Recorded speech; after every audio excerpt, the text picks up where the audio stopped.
Semangat pagi, Victorious People. Sebelum kau beraktivitas, terima kasih mau mendengar firman kebenaran ini sebagai bekalmu di dalam aktivitasmu hari ini. Saya akan melepas masker ini supaya suaranya lebih baik didengar. Saya ada di studio dan kami sudah mengikuti protokol kesehatan. Ya, kita berjarak lebih dari 2 meter. Tuhan Yesus memberkati. Pagi hari ini kita akan berbicara mengenai cermin. Ya, judul firman Tuhan pada pagi ini bercermin untuk mempersiapkan diri. Firman Tuhan diambil dalam 1 Korintus 13 ayat 8 sampai 13. Demikian firman kebenaran, kasih tidak berkesudahan, nubuat akan berakhir, bahasa roh akan berhenti, pengetahuan akan lenyap. Sebab pengetahuan kita tidak lengkap dan nubuat kita tidak sempurna. Tetapi jika yang sempurna tiba, maka yang tidak sempurna itu akan lenyap. Tetapi jika yang sempurna tiba, maka yang tidak sempurna itu akan lenyap. Ketika aku kanak-kanak, aku berkata seperti kanak-kanak. Aku merasa seperti kanak-kanak, aku berpikir seperti kanak-kanak. Sekarang sesudah aku menjadi dewasa, aku meninggalkan sifat kanak-kanak itu. Karena sekarang kita melihat dalam cermin itu suatu gambaran yang samar-samar. Tetapi nanti kita akan melihat muka dengan muka. Sekarang aku hanya mengenal dengan tidak sempurna. Tetapi nanti aku akan mengenal dengan sempurna. Seperti aku sendiri dikenal. Demikianlah tinggal ketiga hal ini, yaitu iman, pengharapan, dan kasih. Dan yang paling besar di antaranya ialah kasih. Victorious People, Anda tentu tahu cermin. Tapi saya percaya firman ini menggambarkan cermin tidak seperti cermin saat ini. Cermin saat ini sangat terang seperti kita melihat bayangan secara jelas. Cermin zaman dulu adalah dari logam atau biasanya diambil dari tembaga yang digosok sehingga mengkilap. Maka dikatakan tadi adalah apa? Cermin itulah gambaran samar-samar. Ya, tapi kita percaya cermin adalah sesuatu yang justru untuk melihat pantulan diri kita. Ada dua hal yang cermin dapat lakukan dalam hidup kita. Yang pertama, cermin itu justru mengingatkan kita akan kekurangan kita untuk kita lebih baik berpenampilan dan sebagainya. Ya, yang pertama, bercermin agar terlihat indah untuk dipandang oleh sekelilingnya. Ya, kita berdandan, kita menyisir dan sebagainya.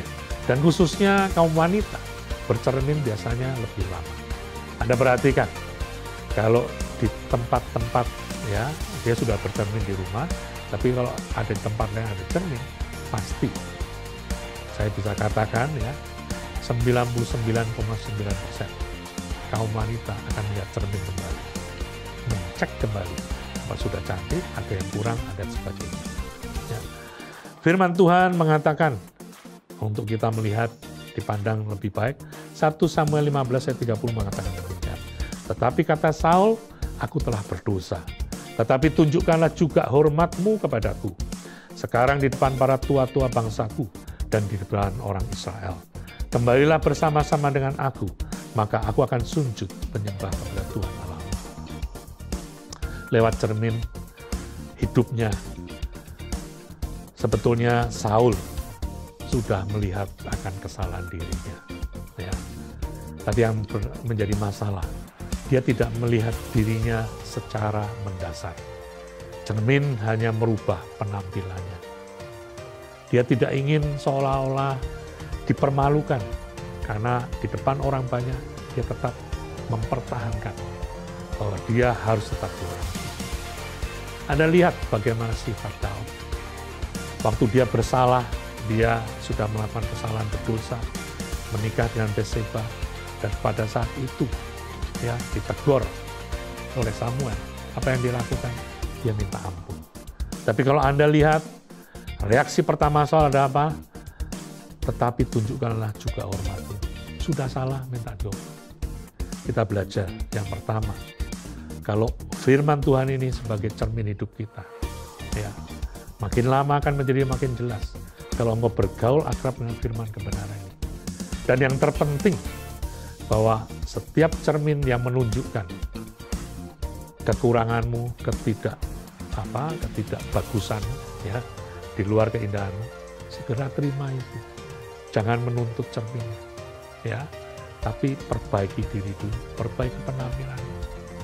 Jangan berdalih terlebih dahulu, sehingga makin baik penampilan dan makin dalam. Yang kedua, cermin adalah untuk introspeksi dirimu. Ini berbicara mengenai hal yang ada di dalam. Firman Tuhan di dalam Yakobus 1 ayat 23 dan 24 mengatakan demikian. Sebab jika seorang hanya mendengar firman saja dan tidak melakukannya, ia adalah seumpama seorang yang sedang mengamat-amati yang sebenarnya di depan cermin. Baru saja ia memandang dirinya, ia sudah pergi atau ia segera lupa bagaimana rupanya.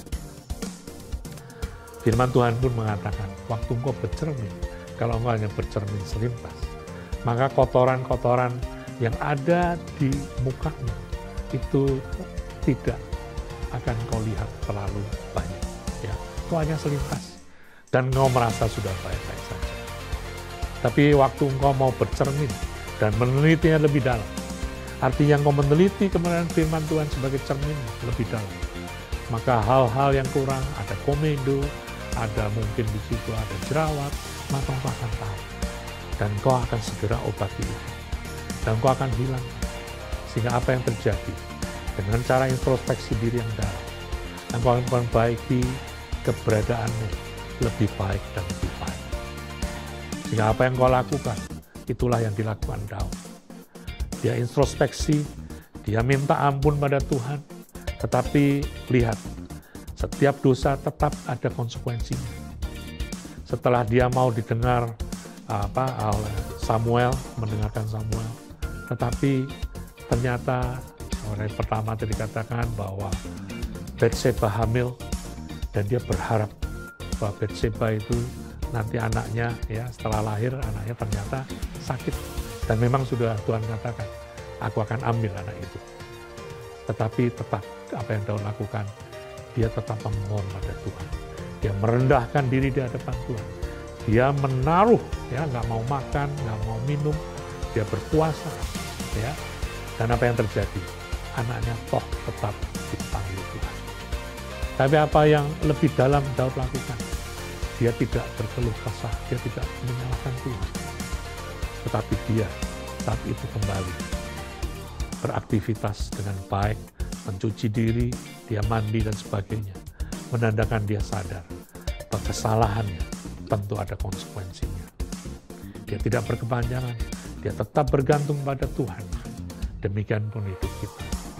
Cermin itu senantiasa sebagai tanda untuk keindahan dirimu.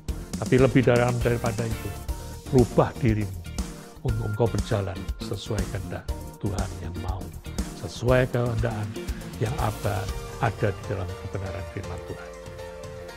Tuhan Yesus memberkati. Victorious People, mari kita berdoa.